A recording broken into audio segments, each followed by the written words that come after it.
আলহামদুলিল্লাহ আলহামদুলিল্লাহ।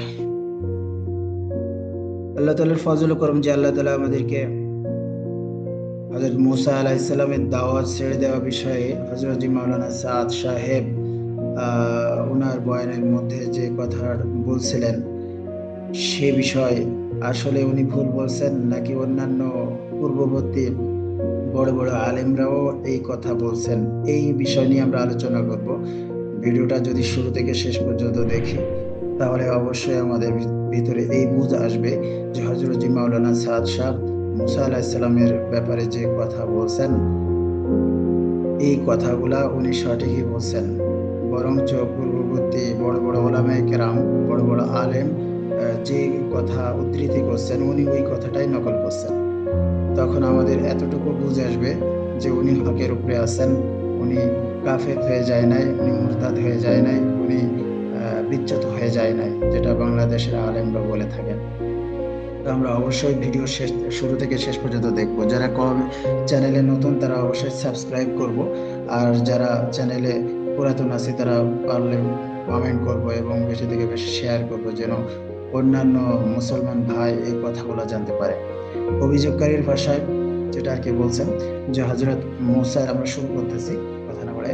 হযরত মুসা আলাইহিস সালাম দাওয়াত ছেড়ে দিয়ে কিতাব আনতে চলে গেছেন। দাওয়াত ছেড়ে চলে যাওয়ার কারণে 5,88,000 লোক মুরতাদ হয়ে গেল। এটা আর কি অভিযোগকারী আর কি বলছে যে এটা মুসা আলাইহিস সালাম বলছেন। যাই হোক, তফসিল এখানে মাওলানা সাদ সাহেব ইজতিহাদ করে নতুন কোনো তাফসির করেননি, বরং তিনি এক জামাত আহলে হক ও আহলে তাফসির উলামায়ে কেরামের তাফসির নকল করেছেন মাত্র। মুসা আলাইহিস সালাম কওমকে ছেড়ে চলে যাওয়ার কারণে 5,88,000 লোক মুরতাদ ও গুমরাহ হয়ে যাওয়ার কথা বহু তাফসীরকারক উল্লেখ করেছেন। নিম্নে কিছু উদ্ধৃতি দেওয়া হলো। এখানে আল্লামা ফখরুদ্দীন রাজি রহমতুল্লাহ আলাইহি তার বিখ্যাত তাফসীর গ্রন্থে উল্লেখ করেন, মুসা আলাইহিস সালাম তিনি তার কওমকে পৃথক রেখে চলে আসার পর তার কওমের মধ্যে যা ঘটে গেল তা আল্লাহ তাআলা মুসা আলাইহিস সালামকে জানিয়ে দিলেন। যদি তিনি তাদের সাথে থাকতেন তাহলে তাদের মধ্যে এরকম ঘটনা ঘটে যাওয়াটা খুবই দুর্বুদ্ধি ছিল। আল্লাহ তাআলা মুসা আলাইহিস সালামকে বললেন, নিশ্চয়ই আমি তোমার কওমকে তোমার আসার পরে পরীক্ষায় ফেলেছি এবং তাদেরকে সামেরি গুমরাহ করে দিয়েছি। এখানে কওম দ্বারা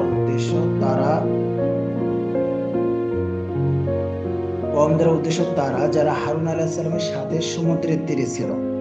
তারা 6 লক্ষ ছিল।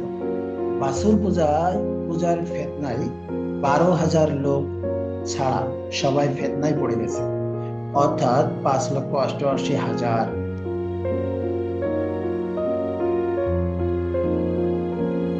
এরপরে দ্বিতীয় নম্বরে আল্লামা ইবনে আশুর রাহমাতুল্লাহ আলাইহি তাফসীর তাহরীর ও তানবীরে উল্লেখ করেন, আর ওটা অর্থাৎ কওমকে ছেড়ে মুসা আলাইহিস সালাম এর দ্রুত চলে আসাটা কারণ হলো তার কওম পূজা করার জন্য মূর্তি বাছুর বানানোর ফিতনায় পড়ার, আর ওটার বাছুর পূজার আধিক্যতার কারণ হলো মুসা আলাইহিস সালাম এর ফিরে আসাটাকে তাদের বিলম্বিত মনে করা।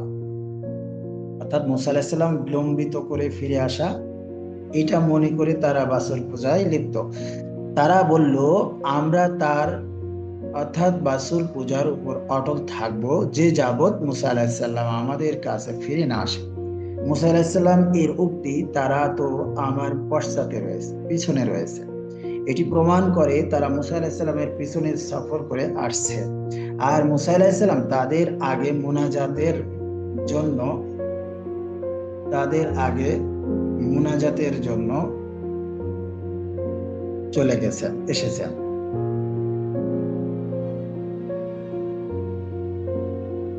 তার এই তরা করার ওজোর পেশ করলেন যে অতিরিক্ত সন্তুষ্টির আশায় তিনি আল্লাহর আদেশে সাড়া দিতে তরা করলেন এবং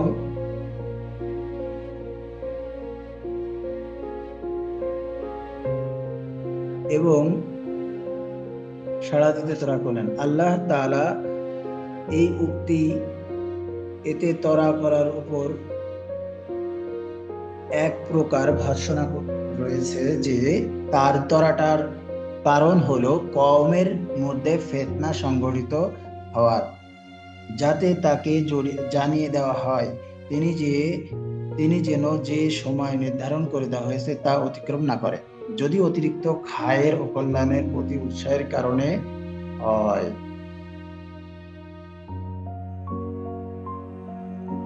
তাফসিরে সিরাজুল মুনিরে আছে, আল্লাহ তাআলা বলেন, অবশ্যই আমরা অর্থাৎ তাদের থেকে তার মুসা আলাইহিস সালামের তরা করাটা কারণ হলো এই বিষয় যে আমরা আপনার কওমকে আপনার চলে আসার পর তাদেরকে ফিতনায় ফেলে দিয়েছি বাছর পূজার মাধ্যমে। আর তারা হলো যাদেরকে তিনি হারুন আলাইহিস সালাম এর সাথে পিছনে রেখে এসেছিল, আর তাদের সংখ্যা ছিল 6 লক্ষ। বাছুর পূজা থেকে তাদের 12,000 ছাড়া কেউ রক্ষা পায়নি, অর্থাৎ 5,88,000 লোক গোমরা হয়ে গেল। আল্লামা বুরহানুদ্দিন রাহমাতুল্লাহ তাফসিরে নজমুদ দুরারে উল্লেখ করেন, আল্লাহ সুবহানাহু ওয়া তাআলা বলেন, অবশ্যই আমরা অর্থাৎ তাদের থেকে তার তাড়াহুড়া করার কারণ হলো যে অবশ্যই আমরা ফিতনায় ফেলেছি, অর্থাৎ আমি আমার পক্ষ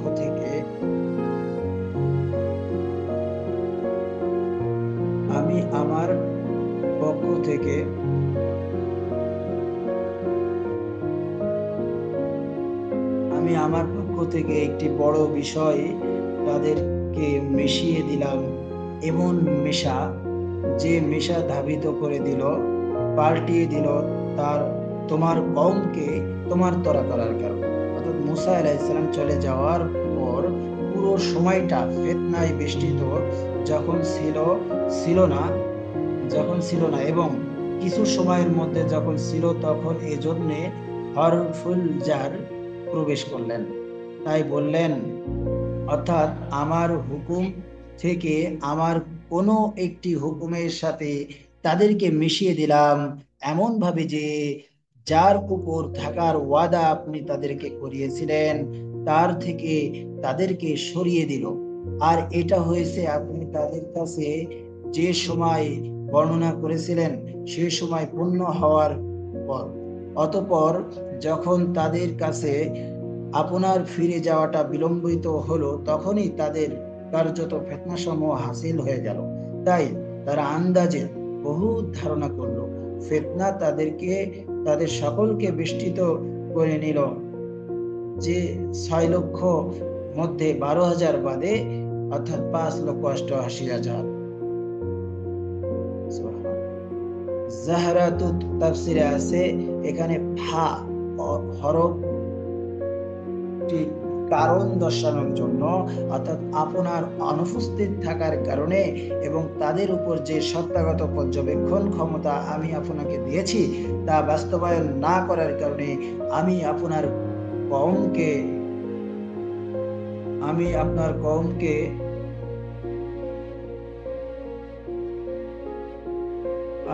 কওমকে আপনার চলে আসার পরে ফিতনায় অর্থাৎ পরীক্ষা করেছে।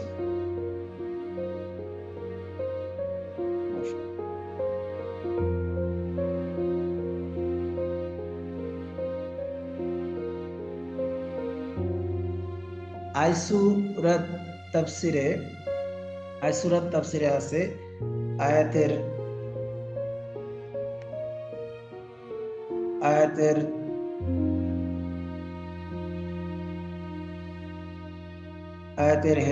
'আয়াতের হেদায়েতে রয়েছে তাড়াহুড়া করা নিন্দনীয় এবং তাড়াহুড়া করার ক্ষতিকর পরিণামের বর্ণনা সুতরাং ওয়াদার নির্ধারিত সময়ের ক্ষেত্রে মুসা আলাইহিসসালাম এর তাড়াহুড়া করাটা কওমকে তার ছেড়ে আসাটা বড় একটা বিষয়ের কারণ হয়ে গেল। আর সে বড় বিষয়টি হলো তাদের বাছর পূজা করা। আল্লামা সানাউল্লাহ বানীপতি রহমতুল্লাহ তাফসিরে মাঝহারিতে উল্লেখ করেন, যদি বলা হয় অবশ্যই আমি পরীক্ষায় ফেলেছি বাক্যটি আমি আপনার কাছে তাড়াহুড়া করে এসেছি, এই বাক্যটির পরীক্ষিতে বলা তাহলে উচ্চ সহ পূর্ণ বাক্য এমন হবে যে যখন আপনি আমার কাছে তাড়াহুড়া করে আসলেন তখনই আমি আপনার কওমকে পরীক্ষায় ফেলেছি। আর এই বাক্যটি দাবি করে যে তাড়াহুড়া করাটা ফিতনায় পড়ার কারণ হলো, কেননা এর ফা হরফটি কারণ দর্শানোর জন্য অধিক মহব্বত ও আগ্রহ শুকরিয়ার আদায় করার উপর ভিত্তি করে যখন আল্লাহর কাছে যাওয়ার ব্যাপারে মুসা আলাইহিস সালামের তাড়াহুড়া হলো, তখন ওই সময় উম্মতের উপর তার গভীর বাতিনি তাওয়াজ্জু বন্ধ হয়ে গেল। তখনই উম্মত ফিতনা ও গুমরাহির মধ্যে পতিত হয়ে গেল।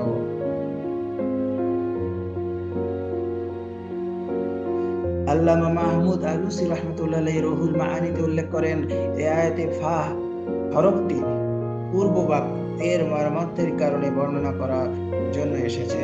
কেমন যেন বলা হলো, যে কোনো কারণে কওমকে ছেড়ে তোমার তাড়াহুড়া করাটা এবং তাদের উপর তোমার অগ্রসর হওয়াটা এবং তাদের ব্যাপারটাকে ফেলে রেখে আসাটা উচিত নয়, কেননা তোমার আনুগত্যের উপর তাদের ওয়াদা নতুন হওয়ার কারণে এবং তাদের নির্বুদ্ধিতা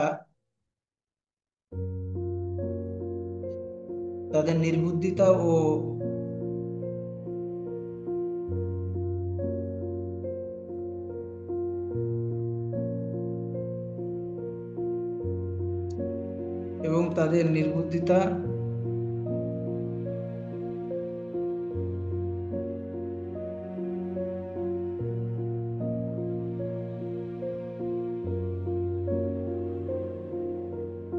তাদের নির্বুদ্ধিতা জ্ঞান স্বল্পতার কারণে তারা এমন এক স্থানে আছে যেখানে শয়তানের চক্রান্ত বেষ্টন করে আছে এবং তাদের গোমরাহ করার সক্ষমতা শয়তান রাখে। কেননা যে কওমকে তুমি তোমার ভাইয়ের সাথে পেছনে রেখে এসেছো সে কওম ফিতনায় পড়েছে এবং তুমি তাদের থেকে বাহির হওয়ার দ্বারা সামিরি তাদেরকে গোমরাহ করে দিয়েছে। তাহলে তুমি ওই সকল লোকের ব্যাপারে কিভাবে নিরাপদ মনে করলে যাদেরকে তুমি অবহেলায় ছেড়ে এসেছো এবং তাদের ব্যাপারটা ফেলে রেখে চলে এসেছো? মুফতি শফি রহমতুল্লাহ মারিফুল কুরআনে লিখেন, তরা করা সম্পর্কে মুসা আলাইহিস সালামকে প্রশ্ন ও রহস্য। মুসা আলাইহিস সালাম তার সম্প্রদায়ের অবস্থা সম্পর্কে অবগত না হওয়ার কারণে আশা করেছিলেন যে তারাও বোধ হয় তুর পর্বতের নিকট পৌঁছে গেছে। তার এই ভ্রান্তি দূর করা বনি ইসরায়েল যে গোবৎস পূজায় লিপ্ত রয়েছে এই খবরটি দেওয়াই ছিল উপরোক্ত প্রশ্নের বাহ্যত উদ্দেশ্য। কাছে রুহুল মাআনিতে কাশফের বরাত দিয়ে বলা হয়েছে, এই প্রশ্নের কারণ ছিল মুসা আলাইহিস সালামকে তার সম্প্রদায়ের শিক্ষা দীক্ষা সম্পর্কে একটি বিশেষ নির্দেশ দেওয়া এবং এই তরা করার জন্য হুঁশিয়ার করা যে নবুয়তের পদের তাগিদ অনুযায়ী কওমের সাথে থাকা, তাদেরকে দৃষ্টির সম্মুখে রাখা, সঙ্গে আনা উচিত ছিল। তার তরা করার ফলশ্রুতিতে সামিরি তাদেরকে পথভ্রষ্ট করে দিয়েছে। এতে স্বয়ং তরা করার কাজেরই নিন্দা করা হয়েছে। পয়গম্বরগণের মধ্যে এই ত্রুটি না থাকা বাঞ্ছনীয়। ইনতিসাব গ্রন্থের বরাত দিয়ে আরো বলা হয়েছে যে এতে মুসা আলাইহিস সালামকে কওমের সাথে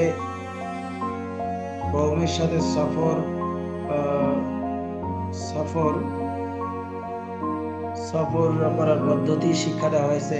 যে ব্যক্তি কওমের নেতা তার পশ্চাতে থাকা উচিত। যেমন লূত আলাইহিস সালামের ঘটনায় আল্লাহ তাআলা তাকে নির্দেশ দেন যে মুমিনদেরকে সাথে নিয়ে শহর থেকে বের হয়ে পড়ো এবং তাদেরকে অগ্রে রেখে তুমি সবার পেছনে থাকো। মারিফুল কুরআন মুফতি শফি রহমতুল্লাহ অনুবাদক মাওলানা মহিউদ্দিন খান এক ভলিউমে, সৌদি আরবের ছাপা, 861 পৃষ্ঠা। যা জামাল আইন শরহু জালালাইনে আছে। উদ্দেশ্য এই কথার উপর সতর্ক করা যে আপনার রিসালাতের পদমর্যাদার তাকাজা এই ছিল যে আপনি মুসা আলাইহিস সালাম কওমের সাথে থাকতেন এবং তাদের উপর নজর রাখতেন। আপনার তরা করার ফলাফলই হলো কওমকে সামেরি গুমরা করে দেওয়া। অভিযোগকারীর মন্তব্য, মুসা আলাইহিস সালাম নিজে যাননি, তাকে আল্লাহ তাআলা ডেকে নিয়েছেন। এরশাদ হচ্ছে,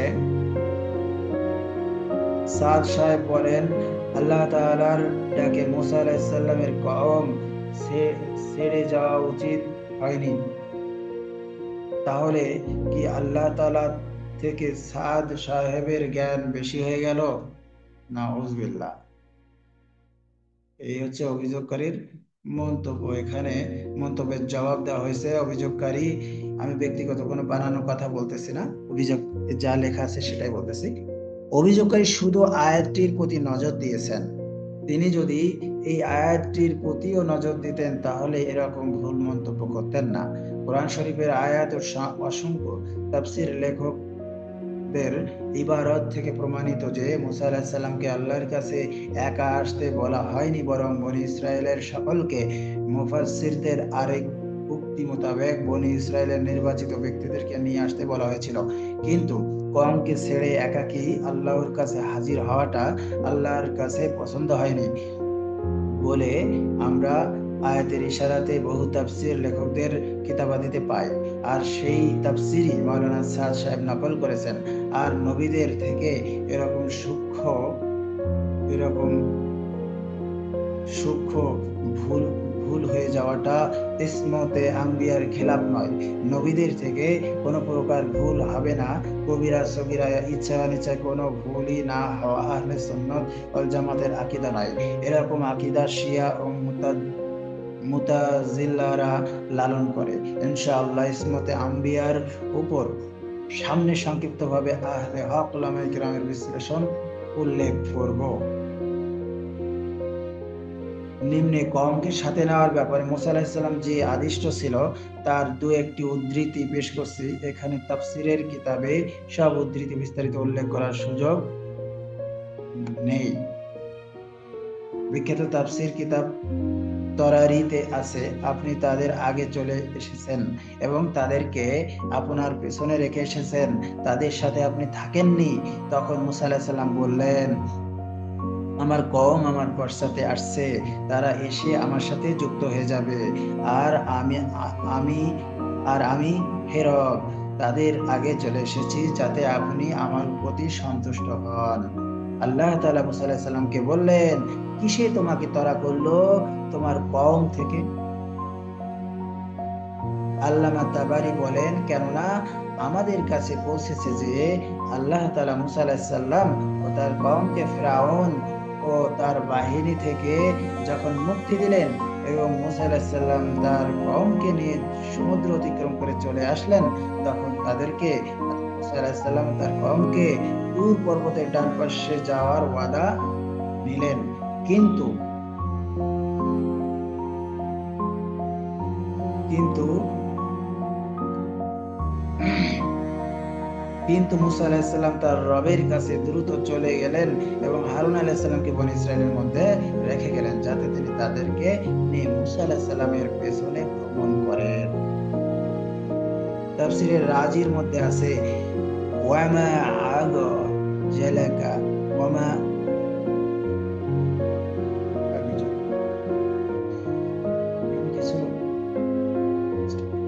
এই আয়াতে এই কথার প্রমাণ আছে যে আল্লাহ তাআলা নির্ধারিত সময়ে মুসা আলাইহিস সালামকে বিশেষ কওমের সাথে হাজির হওয়ার আদেশ করেছেন। এখানে কওম দ্বারা উদ্দেশ্য কারা, এই ব্যাপারে উলামায়ে কেরাম ইখতিলাফ করেছেন। কতক উলামা বলেছেন তারা হলেন 70 জন নাকিব, যাদেরকে আল্লাহ তাআলা মুসা আলাইহিস সালামের সাথে বাইর হয়ে তুর পাহাড়ে আসার জন্য নির্বাচন করেছেন। কিন্তু মুসা আলাইহিস সালাম আল্লাহর প্রতি অত্যন্ত শওক ও আগ্রহের কারণে তাদের থেকে আগে বেড়ে গেলেন। ওলামাদের আরেক জামাত বলেন এখানে কওম দ্বারা উদ্দেশ্য বনী ইসরায়েলের সবাই, যাদেরকে হারুন আলাইহিস সালাম এর সাথে মুসা আলাইহিস সালামের পশ্চাতে রেখে এসেছেন। হারুন আলাইসাল্লামকে আদেশ করেছিলেন যে তিনি তাদের মধ্যে খলিফা হিসেবে অবস্থান করবেন, তিনি মুসা আলাইসাল্লাম এর 70 জনের সাথে ফেরা পর্যন্ত।